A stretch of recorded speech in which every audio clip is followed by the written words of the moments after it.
Évangile de Jésus-Christ selon saint Matthieu, chapitre 10, versets 1 à 7. En ce temps-là, Jésus appela ses 12 disciples et leur donna le pouvoir d'expulser les esprits impurs et de guérir toute maladie et toute infirmité. Voici les noms des 12 apôtres. Le premier, Simon, nommé Pierre, André, son frère, Jacques, fils de Zébédée, et Jean, son frère, Philippe et Barthélemy, Thomas et Matthieu le publicain, Jacques, fils d'Alphée, et Thaddée, Simon le Zélote, et Judas l'Iscariote, celui-là même qui le livra.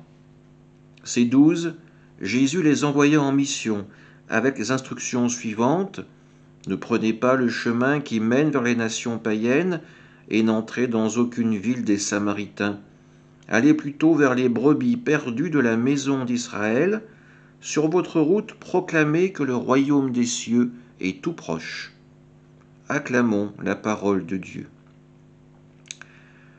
Aujourd'hui nous est donnée à nouveau la liste des 12 apôtres de Jésus. Si nous nous amusons à voir leurs origines, à voir leurs activités qui précèdent leur rencontre avec Jésus, nous verrions que ce groupe est vraiment disparate. Rien ne les prédestinait à se rencontrer.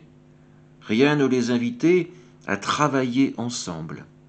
Un publicain, un pécheur, et pourtant tous vont se mettre à suivre Jésus, à porter la parole de la bonne nouvelle. Et cette parole est adressée en priorité au peuple d'Israël. C'est lui, ce peuple témoin de la miséricorde de Dieu, qui pourra aider l'humanité également à se convertir. Aujourd'hui, cette parole de Dieu a largement touché les nations païennes. Tous nous sommes invités à participer à cette alliance avec le Seigneur. Et pour cela, nous pouvons bien sûr rendre grâce pour l'action des apôtres, l'action plus large encore des disciples et de tous ceux qui les ont suivis. Rendre grâce pour l'action de l'Église dans le monde d'aujourd'hui qui continue à annoncer l'évangile du Christ. À notre tour, n'ayons pas peur d'être comme des caisses de résonance faisant entendre au monde d'aujourd'hui une parole de vie, une parole de miséricorde et une parole d'espérance. Amen.